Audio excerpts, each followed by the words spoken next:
Well, remember, the government has said this for years. At 5:40 or so, we'll talk about the implications now that Coburg Unit 1 is to be maintained, taking off a considerable amount of megawatts off the grid.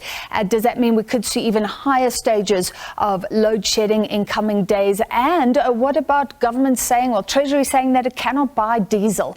We'll talk about that in just a short while. Now, first, today is International Human Rights Day. South Africa, of course, celebrates on the 21st of March because of our own history. But the International Day is also a time to reflect. And we're discussing this late afternoon situations where the fight for a better life becomes deadly and activists are killed. 17 years ago, the residents of 12 informal settlements in the city of Durban came together and formed Abahlali baseMjondolo, or shack dwellers in Zulu. ABM now has more than 100,000 members. And its leaders have been targeted in several attacks. 4 have been killed this year alone. At the same time, we look at Amadiba, who fought against Shell exploring oil and gas off the wild coast, and it resists the environmental damage caused by mining. So to discuss, we're joined by the General Secretary of Abahlali baseMjondolo, that's Thapelo Mohapi. Thank you, Mr. Mohapi, for being with us. We're also joined by Nonhle Buthuma, who is a human rights activist from the Amadiba Crisis Committee. Thank you for joining us. Let me start with you, Mr. Mohapi, because we're looking at these leaders who have been killed, one by gunmen allegedly associated with the son of a local political leader. Just tell us about some of the circumstances and some of the fatal killings that you've seen this year. Thank you very much, Francis, and good evening to the viewers. Francis, the starting point is that we are very disappointed that a country that is calling itself a democratic republic fails to actually protect human rights defenders in this country. We are very disappointed, and we have taken this to as far as the United Nations. During its universal periodic review, South Africa was asked to actually account to the killings that have taken place. It is very disappointing when you see your comrades. It's very devastating for our families as human rights defenders that on this International Human Rights Day, we as human rights defenders, people who are standing in the forefront of protecting human rights in this country, it can't be business as usual for a movement like ourselves to lose 4 activists in 1 year, human rights defenders, leaders who are in the forefront to protect human rights in this country, have been assassinated, targeted, and followed and been killed. And we must say that the local ANC in the province has been behind this. And our efforts to actually call the Minister of Police to actually intervene have failed. However, we must say that we are very proud with the Deputy Minister of Justice, who have come forward and tried to assist us. But we are very disappointed with South Africa, the South African government, for failing to protect environmentalists, to protect housing rights activists, that we may lose people in the manner that you have done. We have lost in the 17 years, we have lost 24 activists. 14 of them have been targeted by hitmen who were hired by high-profile politicians in the province. So let's talk about 29-year-old Ayanda Ngila, shot and killed in March. That was the case where the gunmen were linked to the son of a local ANC leader. And I can't just let you say that the ANC is killing people. I mean, was there evidence? How do you know that possibly the local leader was involved? Have you given that evidence to police? Have they followed up? Just maybe give me some circumstances so we can see what it's like when one of your leaders is killed. Yes, we can say that the local pastor in Ward 101 who has been apprehended and is arrested is currently in prison attending a trial for having killed Nonhle Buthuma, but his son as well for killing Ayanda Ngila. So is he linked to the ANC? Because you've just said he's a pastor. Yes, the son is an ANC youth league in that particular point. We are saying there's this because this is ANC at a local level. And we are calling on the ANC to actually say openly that these people are not being sent by the ANC. We are saying ANC because ANC has not come out to condemn the killings of Abahlali. The attacks have come out, and people have come out and said that we are members of the ANC and we are against Abahlali. And it is the leadership of the province of KwaZulu-Natal to come out and say that these people who are criminals are not our members, because it is not us who are saying that. It is the people themselves when they do these acts and they say that they are doing it in the name of the ANC. And I need to remind the viewers that in 2016, 2 ward councillors were convicted for having conspired in the killing of Tulindlovu, who was an activist, housing activist and chairperson of Abahlali baseMjondolo. No condemnation from the ANC in the province or actually sidelining these people as no longer members of the ANC. Instead, they are continuously being praised, even though they are in prison today. All right, so you wanted the party to at least distance itself. Ms. Buthuma, you have actually received threats on your phone. I understand that was in November, linked to anti-mining activism. Just tell me what happened there. Can you unmute?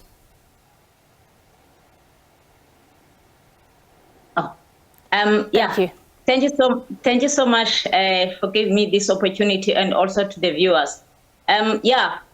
In December last year, when we hear that Shell is given a permission to explore oil and gas in our ocean, it was a big shock to our communities that we are living along the coast. But we won because it's clear that no matter what communities that they defend, the rights that the livelihood of our livelihood, because when the profit is override the livelihood, it's affecting our human rights. That is why we ended up going in court. And then when we go to court in High Court in Makanda, and we won that judgment that these communities have a right to culture, have a right to a clean environment, also have a right for freedom of choice, also must be consulted. But unfortunately, you can see that those rights are not being taken seriously by our own government, because they decided to appeal together with Shell that, and the question, if they appeal that judgment, what are they appealing? Because it's our right. We have a right to culture. We have a right of healthy environment. Now, if they are appealing that judgment, what are they appealing? Are they appealing the Constitution, the Bill of Rights? Those are the questions that we have as people that we are living right here. And I want to ask you about Shell. It's such an interesting case, and I understand that the court said go back and consult the communities. You represent fishing communities, people who live off the ocean, who make their living off the ocean and on the sidelines. But may I ask you about the threat that you received, because we were talking about activists being targeted. I understand your organization has also, there was some speculation about the chairperson maybe having been killed, Sibusiso Adi, and you received a threat. Can you tell me about that? You know, being an activist, we know that in South Africa, freedom of speech is part of the rights, but that freedom of speech is only for few. It's for few people, not for all of us. Because as an activist, when we start to speak out, this is where we receive quite a lot of threats. Myself, I've received quite a lot of threats, and I've also go to police, and also our late chairperson, he was been assassinated in 2016. And 2016, since then, there's no arrest, and it's not even clear that they will be arrested. And if the activists, they can't voice out, it means that the space of activists is shrinking. And it means that the arresting of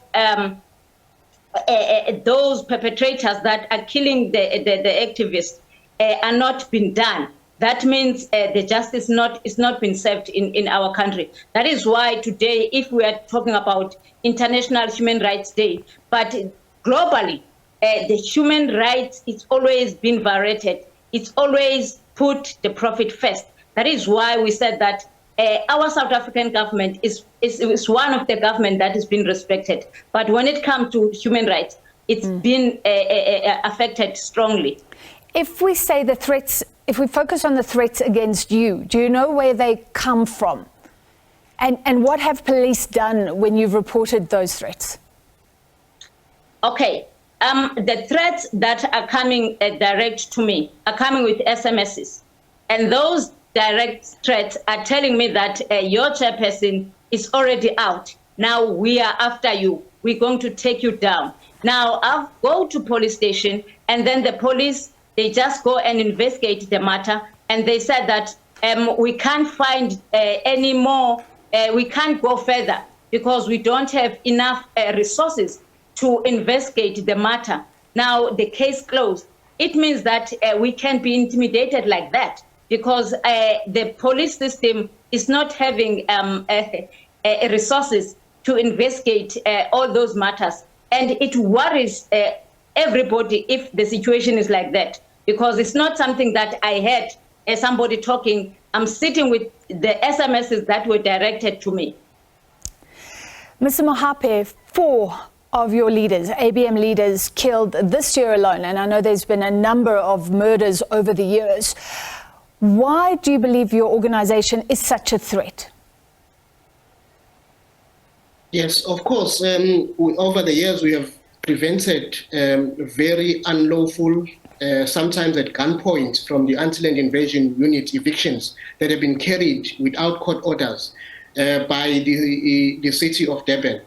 And when you are actually poor and living in shack in this country and trying to speak out against your rights being violated, you are either arrested on tap-tap charges, you are all being assassinated, as we're being faced. I mean, Comrade Nonhle on one side is speaking about his life under threats, and we are also in hiding as we speak. We walk, watching ourselves. It shouldn't be like that when you're a human rights defender, particularly if you are living in a country that calls itself a democratic country, a country that respects human rights. And we are very disappointed with the police when it comes to actually defending human rights. Out of the 24 medals that we've had over the 17 years, only 2 where we have received justice, where 2 ward councillors were arrested and the police officer was arrested. The rest have been thrown out, nothing has been followed, because we are killed like animals. The constitution of this country says we must all be protected, but it seems like the government of the day only protects the elite. And we believe that the Minister of Police is only protecting the interest of the elites, and we don't count in this society as human rights defenders, and we don't count in this society as the poorest of the poor who lives in informal settlement. You talk about Bazuka Hatebe. There's no justice today. Fikile Njangase, who was an environmental activist, was killed, and nothing has been happened. So all over the country, human rights defenders have been assassinated, rights of the impoverished have been undermined, and nothing has happened, and no protection from the police. And Mr. Mohapi, we're running out of time, and I apologize for cutting in, because this is important. Access to justice is a human right. Access to power is a human right. But I'd like to get a quick comment from you both before we go. Your founder, Mr. Mohapi, the founder of ABM, said this is about a fight for the basics: water, electricity, sanitation, land and housing. That was 17 years ago. I'd like you to both comment on human rights for the poor in South Africa today. Mr. Mohapi. We who are living in shared settlements are living like pigs in the mud. We have no access to basic toilets. We have no access to water. We have no access to electricity. Women are raped on their way to relieve themselves because nature calls.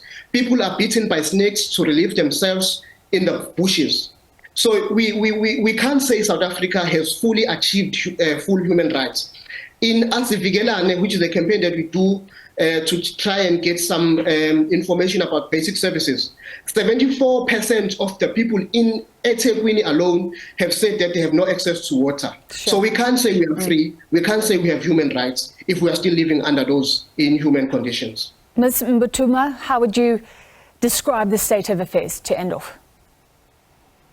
What I can say is that when it comes to human rights, especially in the rural areas, we are not being respected at all. It's only the rights for the transnational corporations. Although we know that consultation is part of the rights, is part of the law, that these transnational corporations, when they come to our communities, they must respect that and they must obey. But you can see that the only people that are being protected are those elites, are those transnational corporations, because you only see police when these transnational corporations, they are coming to push us out in our land. And that is why we said that if you promote a sustainable a way of living, please keep the sustainable, keep the rural communities, because we are sustaining ourselves. Sustainability, it means that you meet the government halfway, as the unemployment is very high. But the way we've been pushed, it's clear that the human rights, the profit is override the local economy. All right, and I hope we can speak about Shell again. We are following that case as Shell fights again to receive those rights. Thank you both for your time this late afternoon. That was the General Secretary of Abahlali, baseMjondolo, Thapelo Mohapi, as well as Amadiba Crisis Committee spokesperson Nonhle Buthuma.